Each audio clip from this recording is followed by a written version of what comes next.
News, vamos falar sobre a pandemia. O Brasil registrou 1.119 mortes por Covid-19 nas últimas 24 horas.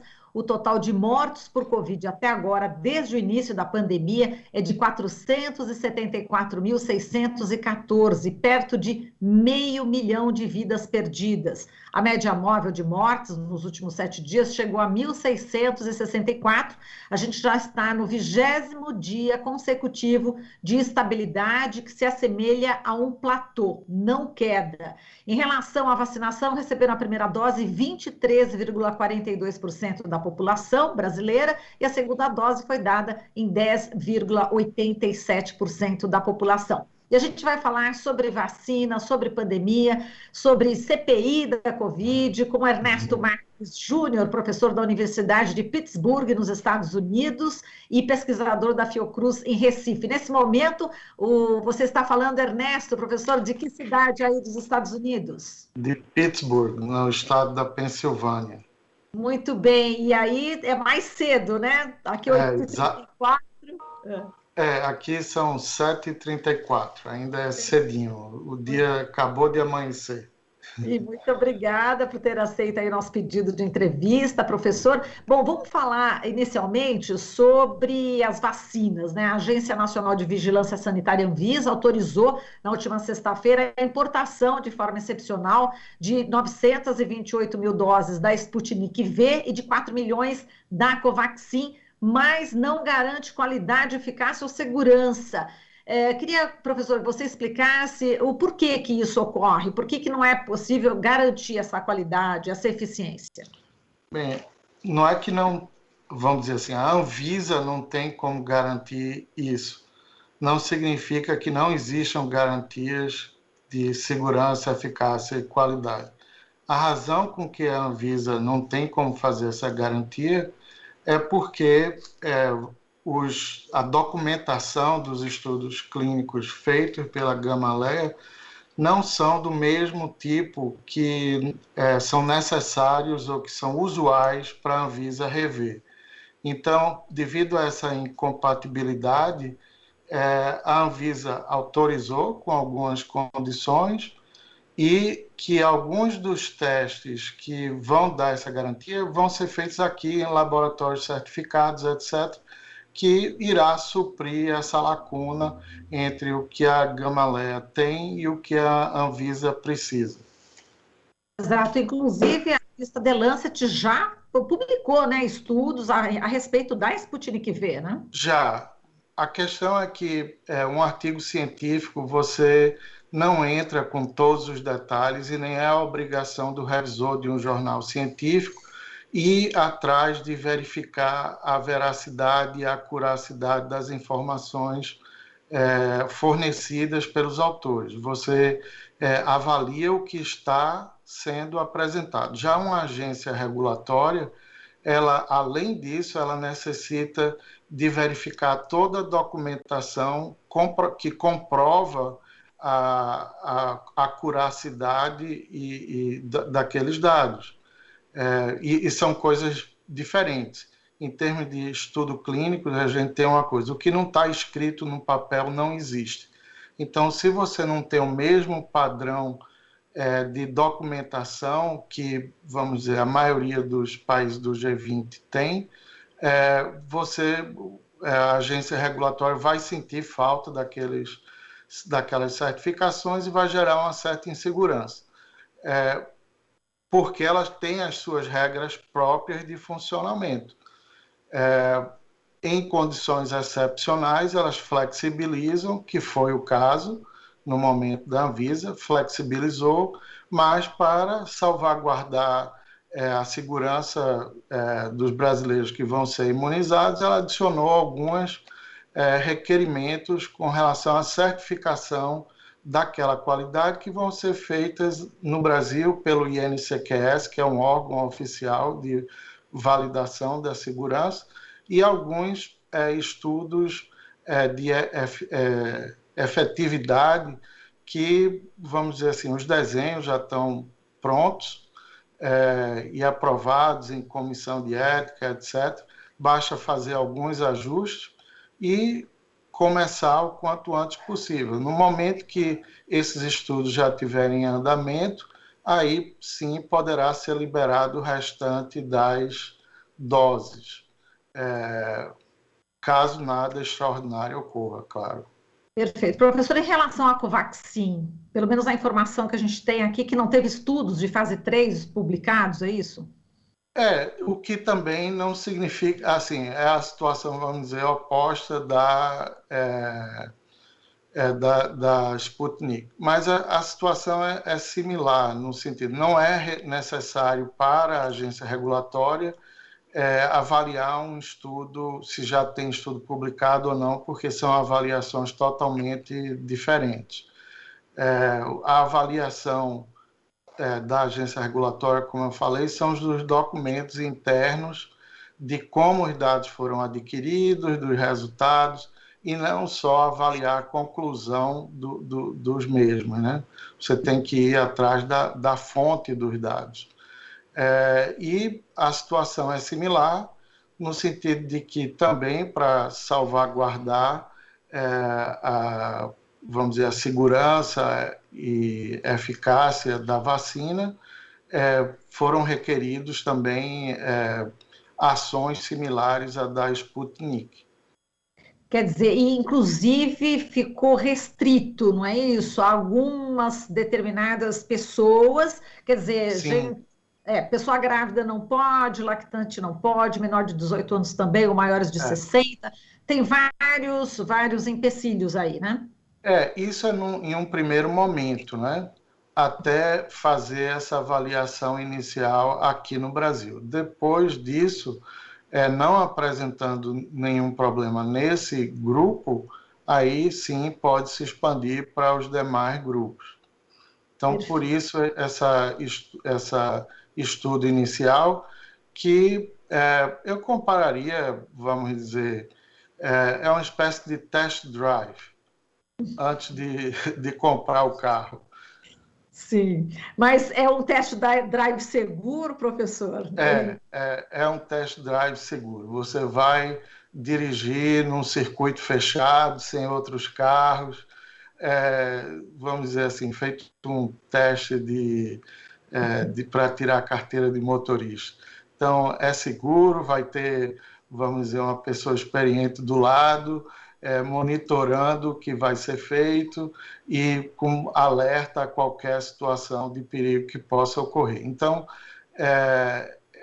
um requerimento, boa parte disso é mais um requerimento burocrático do que uma necessidade real, e a outra parte é para dar uma segurança extra às pessoas que vão tomar essa vacina, ou que porventura vão tomar, que vai estar disponível em larga escala, vamos dizer, talvez dentro de alguns meses, uns 2 meses ou 3 meses, o lote talvez já esteja todo liberado, né, de importação. Professor, a gente sabe que você é pesquisador de vacinas, aí com larga experiência, né? Inclusive tem várias patentes aí na área, estuda aí a imunologia de casos agudos de Covid, é investigador principal em 2 estudos de fase 3 nesse momento, né? Para dengue e para influenza, criador de plataformas para vacinas bem-sucedidas aí na Copa 1 e 2. E eu queria que você falasse um pouco dessa sua pesquisa, de todo esse seu trabalho, enfim, a importância, né? A gente quer saber exatamente sobre esse seu trabalho científico, professor. Muito obrigado. É uma coisa que eu comecei a trabalhar com doenças infecciosas e vacinas há muitos anos, vamos dizer assim, desde que terminei o doutorado, eu comecei a trabalhar com vacinas de cistosomose, dengue, HIV, e já participei de, vamos dizer, todos os estágios que existem dentro de um desenvolvimento de uma vacina, que vai desde a parte molecular, desenvolvimento do protótipo, estudos em pequenos animais, estudos em primatas, estudos de fase 1, fase 2, fase 3, e, enfim, para várias vacinas diferentes. A plataforma que eu desenvolvi foi estudada para várias doenças, e funcionaram muito bem. Infelizmente, a aplicação dessa tecnologia para doenças infecciosas nunca evoluiu bem. Não evoluiu bem no sentido de que não havia interesse comercial de desenvolver uma vacina para a citosomose ou para outras coisas, né? Já aplicou isso também para o SARS-1, para o oeste do Nilo, dengue, etc.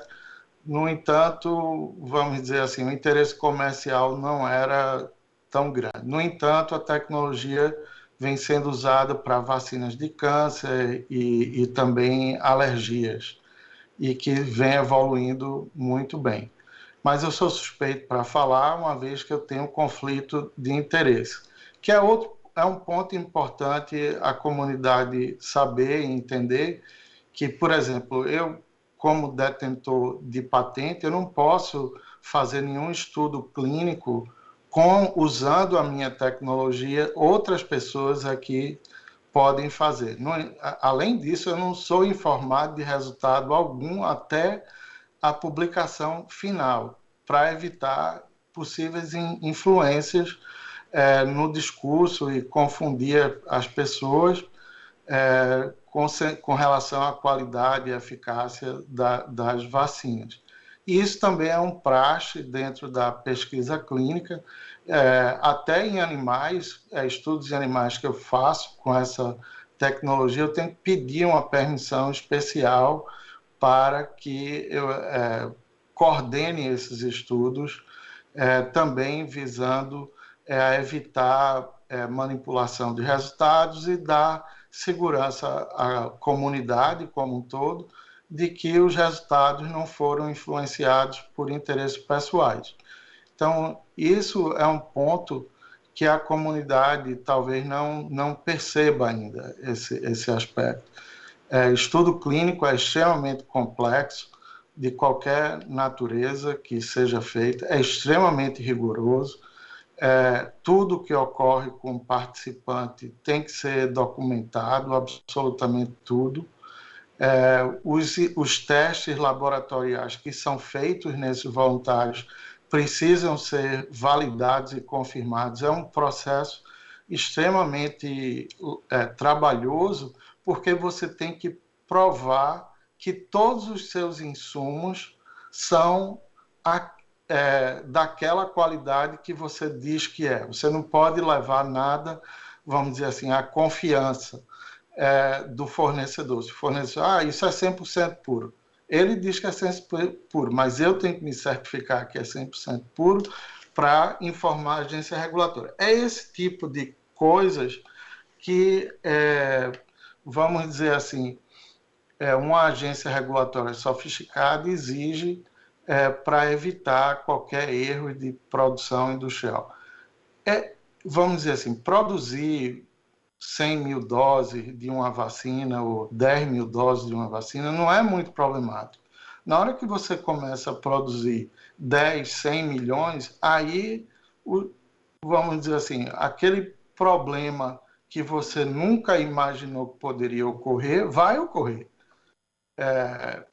Então, a questão é você fazer tudo possível para evitar com que, vamos dizer assim, o impossível ocorra, e também se certificar no final que realmente não ocorreu. E isso é que dá garantia à produção de imunobiológicos em uma escala estrondosa como essa, de bilhões de doses para todas as vacinas combinadas, o que é extremamente importante nesse estágio da pandemia é você ter diversidades de vacinas diferentes. Todas elas ainda estão se aprendendo algo sobre elas. A gente sabe que os problemas, vamos dizer, os riscos maiores e mais imediatos já foram descartados. Agora o que sobra são aquelas coisas mais raras, aquelas situações que não são tão frequentes, por exemplo, que ainda não se sabe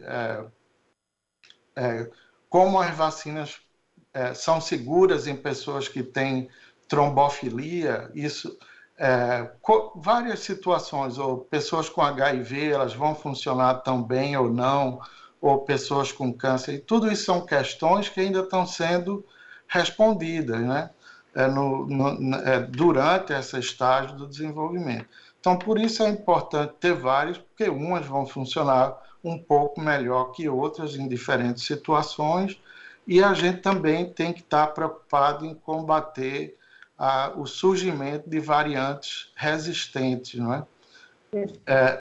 E não é nem só ela ser eficaz, a variante, você tem que evitar com que a variante ocorra, porque o vírus vai continuar tentando se adaptar e escapar dessas defesas imunológicas.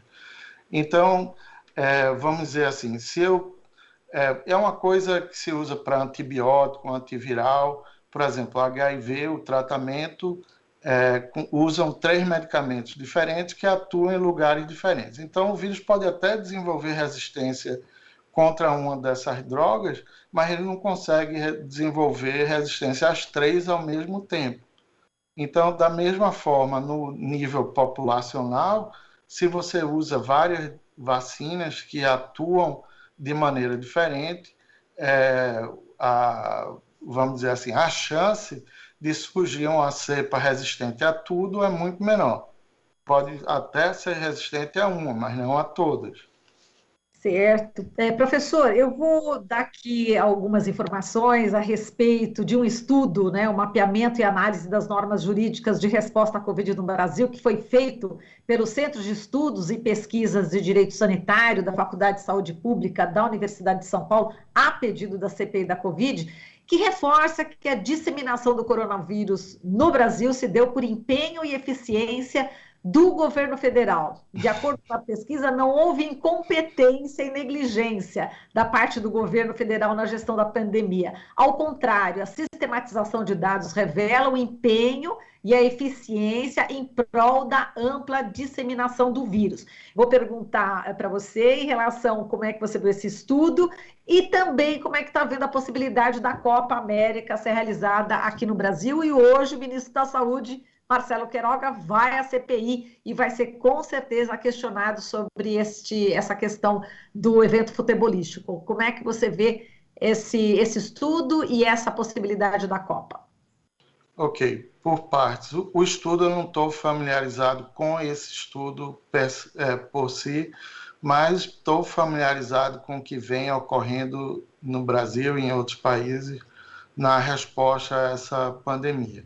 Eu diria que todos os países, ou a maior parte dos países, com poucas exceções, responderam muito mal à pandemia de diversas formas. O Brasil não foi o único, os Estados Unidos também teve uma resposta inicial muito ruim, e é aquela, vamos dizer assim, aquela fantasia hiperotimista que se tenta fazer. Primeiro é dizer, não vai chegar aqui, aqui no Brasil tem calor, nunca dá epidemia nenhuma, depois que chega, mas a doença não é tão grave assim, não vai ser problema, depois diz, já tem um remédio que funciona muito bem, e gerando também, por outro lado, eu acredito que isso já passa a ser uma manipulação intencional das desinformações, né? Isso está sendo abusado ao extremo, e se eu fosse sugerir alguma coisa, seria que informações de saúde, sem tolher a liberdade de expressão, que as pessoas que comunicam ou distribuem ou disseminam uma informação falsa são responsáveis pelas informações e passíveis a processos civis ou criminais por estar disseminando falsas informações que levam à morte de outras pessoas. Isso é uma coisa que ocorre em outras epidemias. Na epidemia da Zika ocorreram coisas similares que não ajudaram, só atrapalharam a resposta, né, à pandemia. Então, essa, vamos dizer, fabricação de controvérsias acadêmicas, onde não existe, né? Realmente não existe uma controvérsia no meio acadêmico. Existe uma controvérsia no mundo de WhatsApp, de Facebook, No Instagram. mundo de WhatsApp, é isso? Acho que Hã? agora, acho que deu um problema É. de conexão. Não, pode, Ah, voltou, professor, pode falar. ah, A diga. controvérsia não é No meio no acadêmico. ambiente acadêmico, é. A controvérsia existe no mundo virtual, né? Agora No de mundo leigo. novo. Acho que estou sendo censurado aqui pelo. Não, é, não, o que eu quero dizer, espero que agora seja Agora vai. audível, é que a controvérsia que vem surgindo, ela só existe no mundo de rede social, de grupo de WhatsApp, de Facebook, Instagram. Dentro do meio acadêmico, esses argumentos e ideias que se discutem nesses meios não existem, já foram superados, página virada e já andando para frente. Por exemplo, vamos dizer assim, um exemplo da cloroquina. No início não tinha nada, se tentaram cloroquina, teve um estudozinho pequeno que mostrou um efeitozinho mínimo, e o pessoal, quando não tem nada, tenta aquilo. No entanto, quando se fizeram estudos maiores e mais controlados, sem ser uma coisa só de oportunidade do momento, não acha efeito algum. E a outra coisa, mesmo assumindo na melhor das hipóteses possíveis de que existe algum efeito, esse efeito é negligível. Se fosse um efeito grande, não teria nenhum problema em se identificar a eficácia. E a Copa América, professor? A Copa América é um somatório de burrices, eu diria. Eu entendo que existe uma incoerência, que é o argumento das pessoas favoráveis à Copa América, de que já estão havendo jogos de campeonatos brasileiros, estaduais, com estádios vazios. No entanto, os jogadores, os times, são todos locais.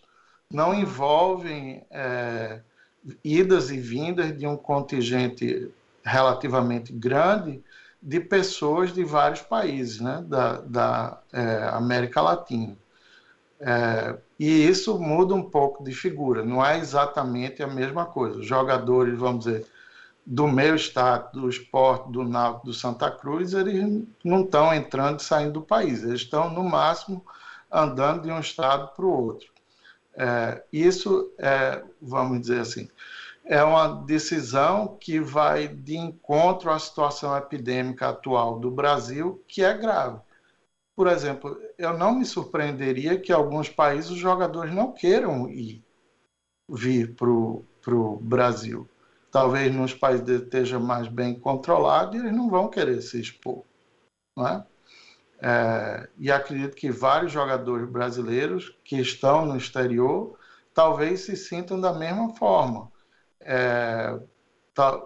Venham por conta da responsabilidade profissional deles, mas com certeza não vão estar felizes e, vamos dizer, confortáveis com a situação. Um outro ponto que eu acho que melhoraria muito no futuro é que no surgimento de situações de epidemia ou pandemia, ou seja lá o que for, que gravidade que seja, é que as medidas, vamos dizer, as ferramentas que tinham desde o início para se conter a transmissão do coronavírus são sabidas. O universo de ferramentas já era conhecido. Mas nunca foi explicado muito bem à população quais eram essas ferramentas e nem foi explicado qual é o processo de decisão que leva a tomar determinada ação ou não. Então, se ficou no silêncio por muito tempo, a comunidade sem entender o que está fazendo, e de repente aparecia uma medida dizendo, tem que fechar tudo, e as pessoas ficam desnorteadas, aí depois abre. Aí depois fica aquela coisa de abre isso, fecha aquilo. E algumas coisas muito incoerentes.